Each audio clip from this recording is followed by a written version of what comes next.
Off to summer camp for the first time, and my mother packed me a suitcase full of books, which to me seemed like a perfectly natural thing to do, because in my family, reading was the primary group activity.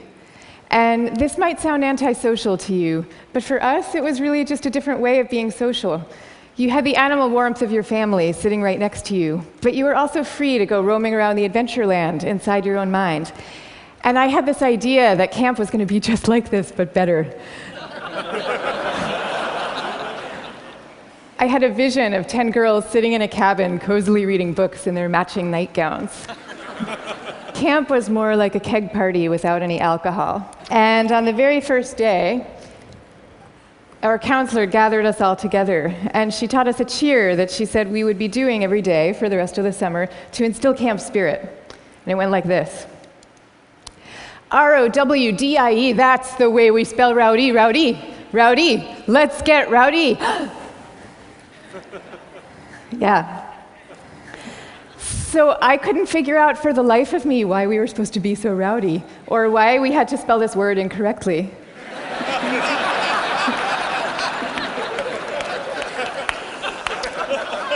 But I recited the cheer along with everybody else. I did my best. And I just waited for the time that I could go off and read my books. But the first time that I took my book out of my suitcase, the coolest girl in the bunk came up to me and she asked me, "Why are you being so mellow?" Mellow, of course, being the exact opposite of R-O-W-D-I-E. And then the second time I tried it, the counselor came up to me with a concerned expression on her face, and she repeated the point about camp spirit and said we should all really work very hard to be outgoing. And so I put my books away, back in their suitcase, and I put them under my bed, and there they stayed for the rest of the summer. And I felt kind of guilty about this. I felt as if the books needed me somehow, and they were calling out to me, and I was forsaking them. But I did forsake them, and I didn't open that suitcase again until I was back home with my family at the end of the summer. Now, I tell you this story about summer camp. I could have told you 50 others just like it. All the times that I got the message that somehow my quiet and introverted style of being was not necessarily the right way to go, and that I should be trying to pass as more of an extrovert. And I always sensed deep down that this was wrong, and that introverts were pretty excellent just as they were. But for years, I denied this intuition. And so I became a Wall Street lawyer, of all things, instead of the writer that I had always longed to be, partly because I needed to prove to myself that I could be bold and assertive too. And I was always going off to crowded bars when I really would have preferred to just have a nice dinner with friends. And I made these self-negating choices so reflexively that I wasn't even aware that I was making them. Now, this is what many introverts do, and it's our loss for sure, but it is also our colleagues' loss and our community's loss, and at the risk of sounding grandiose, it is the world's loss, because when it comes to creativity and to leadership, we need introverts doing what they do best. A third to a half of the population are introverts. A third to a half. So that's 1 out of every 2 or 3 people you know. So even if you're an extrovert yourself, I'm talking about your coworkers and your spouses and your children and the person sitting right next to you right now. All of them subject to this bias that is pretty deep and real in our society. We all internalize it from a very early age without even having a language for what we're doing. Now, to see the bias clearly, you need to understand what introversion is. And it's different from being shy. Shyness is about fear of social judgment. Introversion is more about how do you respond to stimulation, including social stimulation. So extroverts really crave large amounts of stimulation, whereas introverts feel at their most alive and they're most switched on and they're most capable when they're in quieter, more low-key environments. Not all the time, these things are an absolute, but a lot of the time. So the key then to maximizing our talents is for us all to put ourselves in the zone of stimulation that is right for us. But now here's where the bias comes in. Our most important institutions, our schools and our workplaces, they are designed mostly for extroverts and for extroverts' need for lots of stimulation.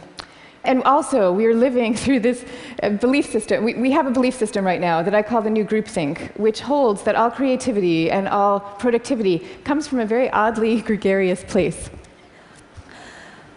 So if you picture the typical classroom nowadays, When I was going to school, we sat in rows. We sat in rows of desks like this, and we did most of our work pretty autonomously. But nowadays, your typical classroom has pods of desks of 4 or 5 or 6 or 7 kids all facing each other. And kids are working in countless group assignments, even in subjects like math and creative writing, which you would think would depend on solo flights of thought. Kids are now expected to act as committee members. And for the kids who prefer to go off by themselves or just to work alone, those kids are seen as outliers often, or worse, as problem cases. And the vast majority of teachers reports believing that the ideal student is an extrovert as opposed to an introvert, even though introverts actually get better grades and are more knowledgeable, according to research.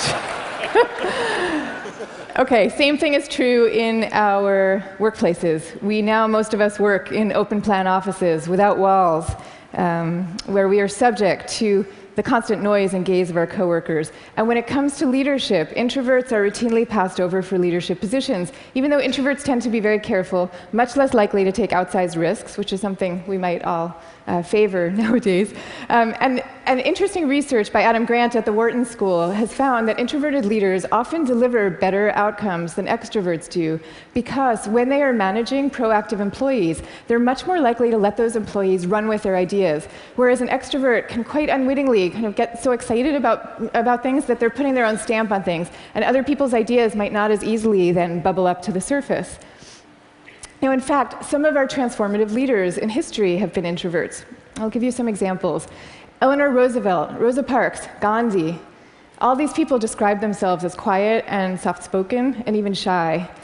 And they all took the spotlight, even though every bone in their bodies was telling them not to. And this turns out to have a special power all its own, because people could feel that these leaders were at the helm, not because they enjoyed directing others, and not out of the pleasure of being looked at. They were there because they had no choice, because they were driven to do what they thought was right. Now, I think at this point it's important for me to say that I actually love extroverts. I always like to say some of my best friends are extroverts, including my beloved husband. And we all fall at different points, of course, along the introvert-extrovert spectrum. Even Carl Jung, the psychologist who first popularized these terms, said that there's no such thing as a pure introvert or a pure extrovert. He said that such a man would be in a lunatic asylum if he existed at all. And some people fall smack in the middle of the introvert-extrovert spectrum, and we call these people ambiverts. And I often think that they have the best of all worlds. But many of us do recognize ourselves as one type or the other. And what I'm saying is that culturally, we need a much better balance. We need more of a yin and yang between these two types. Now, this is especially important when it comes to creativity and to productivity, because when psychologists look at the lives of the most creative people, what they find are people who are very good at exchanging ideas and advancing ideas, but who also have a serious streak of introversion in them. And this is because solitude is a crucial ingredient often to creativity. So Darwin, he took long walks alone in the woods and emphatically turned down dinner party invitations. Theodore Geisel, better known as Dr. Seuss, he dreamed up many of his amazing creations in a lonely bell tower office that he had in the back of his house in La Jolla, California. And he was actually afraid to meet the young children who read his books for fear that they were expecting him to be this kind of jolly Santa Claus-like figure and would be disappointed with his more reserved persona. Steve Wozniak invented the first Apple computer, sitting alone in his cubicle in Hewlett-Packard, where he was working at the time. And he says that he never would have become such an expert in the first place had he not been too introverted to leave the house when he was growing up. Now, of course, this does not mean that we should all stop collaborating.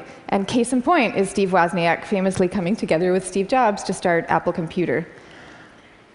But it does mean that solitude matters, and that for some people, it is the air that they breathe. And in fact, we have known for centuries about the transcendent power of solitude. It's only recently that we've strangely begun to forget it. If you look at most of the world's major religions, you will find seekers, Moses, Jesus, Buddha, Mohammed, seekers who are going off by themselves, alone, to the wilderness, where they then have profound epiphanies and revelations that they then bring back to the rest of the community. So no wilderness, no revelations. This is no surprise, though, if you look at the insights of contemporary psychology. It turns out that we can't even be in a group of people without instinctively mirroring and mimicking their opinions, even about seemingly personal and visceral things like who you're attracted to. You will start aping the beliefs of the people around you without even realizing that that's what you're doing. And groups famously follow the opinions of the most dominant or charismatic person in the room, even though there's zero correlation between being the best talker and having the best ideas. I mean, zero. So you might be following the person with the best ideas, but you might not. And do you really want to leave it up to chance? Much better for everybody to go off by themselves, generate their own ideas, freed from the distortions of group dynamics, and then come together as a team to talk them through in a well-managed environment and take it from there. Now, if all this is true, then why are we getting it so wrong? Why are we setting up our schools this way and our workplaces? And why are we making introverts feel so guilty about wanting to just go off by themselves some of the time? One answer lies deep in our cultural history. Western societies, and in particular the US, have always favored the man of action over the man of contemplation. And man of contemplation. But in America's early days, we lived in what historians call a culture of character, where we still, at that point, valued people for their inner selves and their moral rectitude. And if you look at the self-help books from this era, they all had titles with things like character, the grandest thing in the world. And they featured role models like Abraham Lincoln, who was praised for being modest and unassuming. Ralph Waldo Emerson called him a man who does not offend by superiority. But then we hit the 20th century, and we entered a new culture that historians call the culture of personality. What happened is we had evolved from an agricultural economy to a world of big business. And so suddenly people are moving from small towns to the cities. And instead of working alongside people they've known all their lives, now they are having to prove themselves in a crowd of strangers. So quite understandably, qualities like magnetism and charisma suddenly come to seem really important. And sure enough, the self-help books change to meet these new needs. And they start to have names like How to Win Friends and Influence People. And they feature as their role models really great salesmen. So that's the world we're living in today. That's our cultural inheritance. Now, none of this is to say that social skills are unimportant. And I'm also not calling for the abolishing of teamwork at all. The same religions who send their sages off to lonely mountaintops also teach us love and trust. And the problems that we are facing today in fields like science and in economics are so vast and so complex that we are going to need armies of people coming together to solve them, working together. But I am saying that the more freedom that we give introverts to be themselves, the more likely that they are to come up with their own unique solutions to these problems. So now, I'd like to share with you what's in my suitcase today.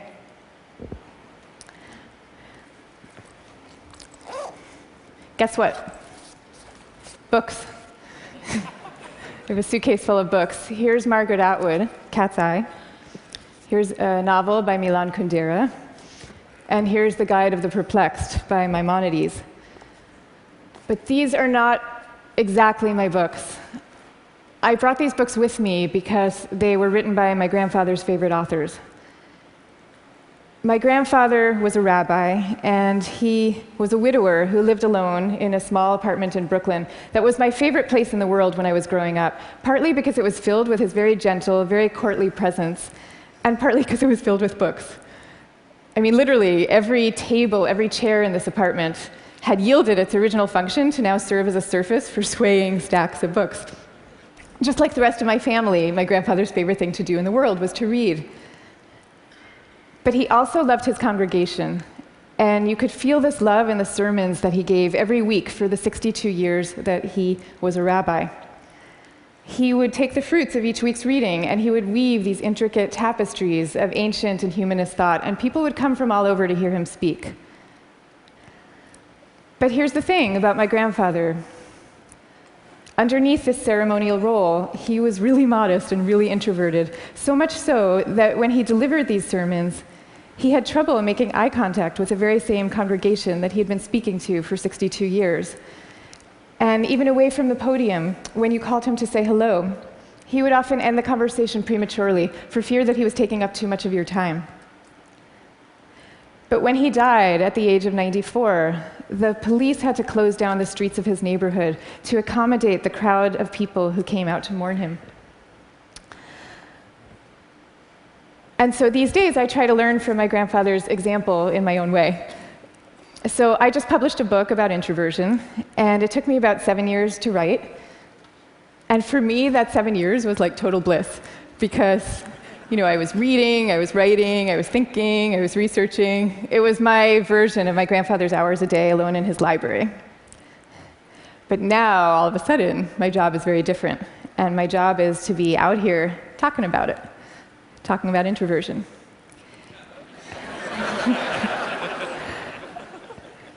And that's a lot harder for me, because as honored as I am to be here with all of you right now, this is not my natural milieu.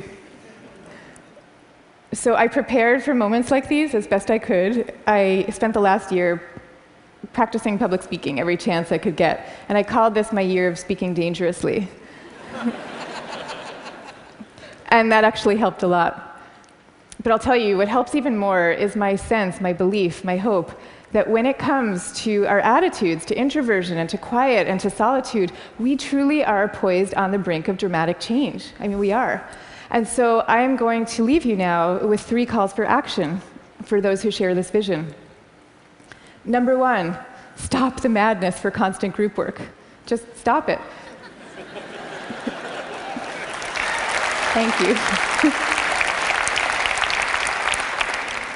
And I want to be clear about what I'm saying, because I deeply believe our offices should be encouraging casual, chatty, cafe-style types of interactions, the kind where people come together and serendipitously have an exchange of ideas. That is great. That's great for introverts, and it's great for extroverts. But we need much more privacy, much more freedom, much more autonomy at work. School, same thing. We need to be teaching kids to work together, for sure. But we also need to be teaching them how to work on their own. This is especially important for extroverted children, too. They need to work on their own, because that is where deep thought comes from, in part.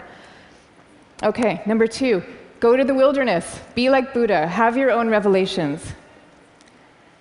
I'm not saying that we all have to now go off and build our own cabins in the woods and never talk to each other again. But I am saying that we could all stand to unplug and get inside our own heads a little more often. Number 3, take a good look at what's inside your own suitcase and why you put it there. So extroverts, maybe your suitcases are also full of books, or maybe they're full of champagne glasses or skydiving equipment. Whatever it is, I hope you take these things out every chance you get and grace us with your energy and your joy. But introverts, you being you probably have the impulse to guard very carefully what's inside your own suitcase. And that's okay. But occasionally, just occasionally, I hope you will open up your suitcases for other people to see, because the world needs you and it needs the things you carry. So I wish you the best of all possible journeys and the courage to speak softly. Thank you very much. Thank you. Thank you. Thank you.